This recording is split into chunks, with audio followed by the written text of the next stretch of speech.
aí, pessoal, tudo bem com vocês? Eu sou a Ju. E eu sou a Mari. E esse é mais um vídeo do Miga Indica o Livro. E para homenagear o nosso dia, a gente vai trazer a indicação de 10 livros escritos por mulheres. Toca a vinheta!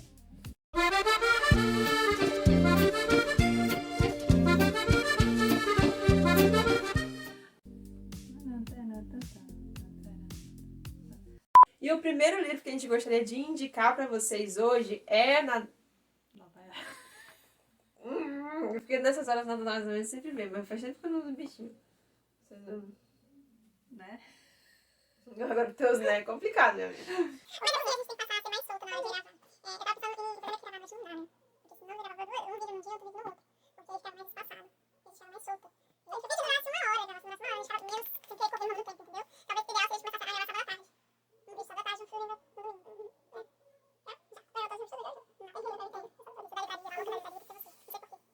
Dois mil anos depois. E a nossa primeira indicação hoje é O Sol é para Todos, da Harper Lee. Eu não sei se você já conhece esse livro, mas é um livro que eu guardo no meu coração. Foi uma indicação de uma grande amiga nossa, que é Entre Páginas e Café. Se você não segue ela, dá uma conferidinha também no perfil dela no Instagram.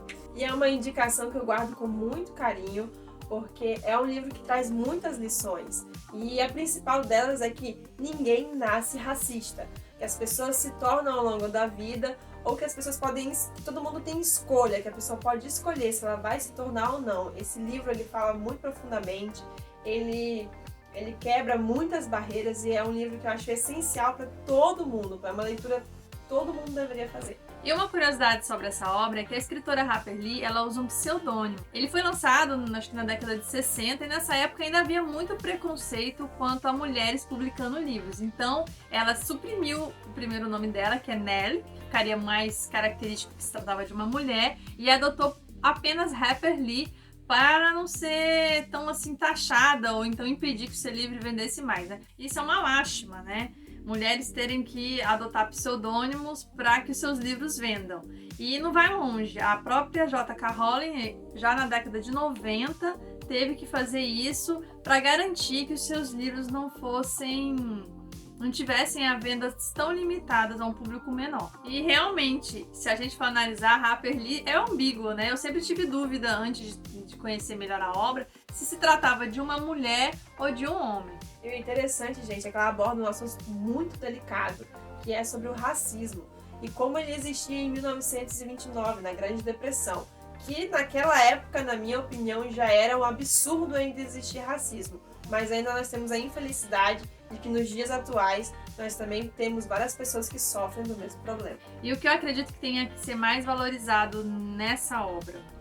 O fato dela ser uma escritora na década de 60 que teve a coragem de publicar um livro que criticava o racismo. Se a gente pesquisar aí a fundo, na década de 60, essa questão ainda é muito forte nos dias atuais, tanto no Brasil quanto nos Estados Unidos, mas ainda era pior na década de 60. Então a Harper foi muito corajosa em escrever esse livro e lançar esse livro. Então esses são os excelentes motivos para os quais você deveria ler essa obra. E a segunda indicação é o livro Fique Comigo, da nigeriana Ayobami Adebayo. O livro conta a história do casal Akin e Ejide, que estão casados já há 4 anos e não conseguem ter filhos. E por que eu acho que vocês têm que ler esse livro? Ele traz uma história de uma cultura totalmente diferente da nossa. Na Nigéria é permitida a poligamia.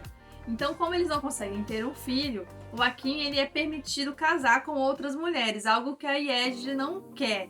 E acaba que traz toda à tona o papel da mulher na sociedade. A Ejide é uma mulher que se formou na faculdade, ela tem o próprio negócio dela, o salão de beleza, mas ainda assim ela é extremamente pressionada porque ela não consegue gerar filhos. Então o livro promove toda essa discussão a respeito do papel da mulher na sociedade, além de nos apresentar uma sociedade totalmente diferente da nossa. E o livro tem como pano de fundo todos os conflitos que estavam acontecendo na década de 80 na Nigéria, o que deixa a leitura ainda muito mais interessante. E a terceira indicação que nós vamos trazer aqui para vocês é de uma das minhas escritoras favoritas. Eu vou dar só um dos títulos que ela possui, A Rainha do Crime. Claro que você sabe quem é, né? Agatha Christie. E o livro que nós vamos indicar é E Não Sobrou Nenhum. É uma das obras mais icônicas da autora, e ali junto com o Assassinato do Expresso do Oriente talvez seja um dos mais famosos. A história é que 10 pessoas são convidadas para uma ilha deserta. E lá eles ficam totalmente incomunicáveis por causa de uma tempestade. Cada uma das pessoas vão morrendo e eles têm que se unir para poder encontrar quem é esse assassino. E o motivo pelo qual eu acho que vocês devem ler essa obra é porque é a obra ou uma das obras mais famosas da autora e, na nossa humilde opinião, é a melhor. E ela marcou história em um gênero que é majoritariamente masculino. A gente vê muito mais autoras do que autoras escrevendo romances policiais. E uma curiosidade é que a Agatha Christie venceu uma barreira bem grande, a da dislexia. Então ela conseguiu ultrapassar essa barreira e se tornou uma das maiores autoras de romance policial, ganhando o título de Rainha do Crime. E o quarto livro que a gente trouxe aqui para indicar para vocês é o Memorial de Maria Moura, de Raquel de Queiroz. É um livro, gente, muito forte, diferente, com a personagem feminina extremamente mais agressiva, vingativa. Para quem não conhece a história, conta a história de Maria Moura, uma jovem que perde toda a sua família, sofre violência física e sexual e que decide se vingar de todo o mal que fizeram com ela. Então é um livro assim que eu achei bem diferente, é um livro bem agressivo. O motivo pelo qual eu acredito que vocês devam dar uma chance para essa obra é porque traz problemas que infelizmente as mulheres ainda vivem, né? A violência sexual, a violência física, o machismo, e também porque tem ali na personagem principal, a Maria Moura, ela é retratada não como uma mulher frágil, desprotegida, mas a mulher que vai atrás de vingar e de recuperar tudo que era dela. Ela se torna protagonista, ela sente raiva, ela sente ódio, e é algo não tão comum nos livros retratar uma mulher com esses sentimentos negativos. E uma curiosidade, pessoal, é que a Raquel de Queiroz é a primeira mulher a integrar a Academia Brasileira de Letras. Então é mais um motivo para você conhecer a obra da Raquel de Queiroz. E a nossa quinta indicação é Jane Eyre, ou Jane Eyre, de Charlotte Brontë. O livro, para quem não sabe, fala da história da órfã Jane Eyre, uma garotinha que é criada pela tia até certa idade, que não suporta ela, envia ela para um orfanato. Não é um orfanato, é um colégio interno, né? E ela estuda lá até a fase adulta. De lá, ela vai trabalhar como governanta numa casa e se apaixona pelo patrão, que guarda alguns segredos. Basicamente, o resumo da obra é esse. Eu vou parar por aqui, senão eu vou soltar um spoiler. E esse spoiler, ele é especial. Gente, é importante ler essa obra é que mais uma vez mostra a personalidade forte de uma mulher lutando para poder modificar a sua vida.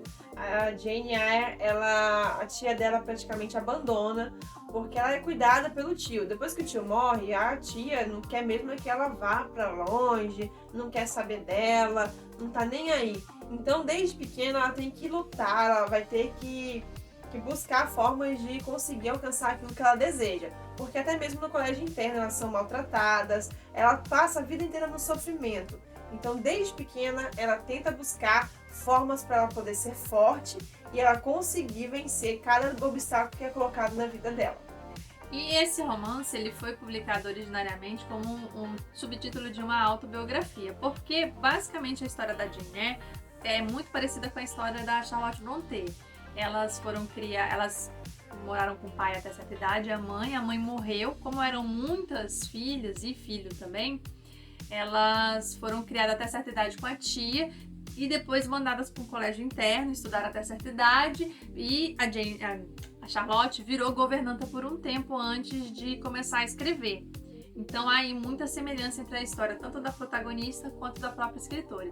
E assim como outras escritoras que nós já citamos e algumas que nós vamos citar, a Charlotte Brontë usou um pseudônimo para poder publicar a sua obra. Tanto a Charlotte como as suas irmãs Anne e Emily Brontë, elas usavam pseudônimos, os irmãos Bell. A Charlotte se identificava como Currer Bell para poder lançar suas obras, porque, gente, naquela época, mulher publicando livro não era... ninguém levava em consideração, não. Se a Harper Lee, na década de 60, e a J.K. Rowling, na década de 90, tiveram que usar pseudônimos, vocês imaginam as irmãs Brontë no século XIX. Então elas usaram esses nomes para poder conseguir lançar os livros e tentar fazer algum sucesso. Bom, gente, o vídeo está ficando um pouquinho longo, então nós decidimos que vamos fazer uma parte 2, deixar as próximas autoras para o próximo vídeo. Queremos desejar um feliz Dia das Mulheres para todas as mulheres que são mulheres fortes, que são mulheres batalhadoras, como essas mulheres que nós falamos aqui hoje, sonhadoras, e que nós venhamos, assim, como nossas escritoras, como essas escritoras que nós trouxemos aqui hoje, romper todas as barreiras e alcançar os nossos sonhos. Então curta, compartilhe, deixe aqui seu comentário, se inscreva no canal. E nos siga nas nossas redes sociais. Até a próxima, pessoal. Tchau! Tchau! E o primeiro livro que a gente gostaria de indicar é ótimo.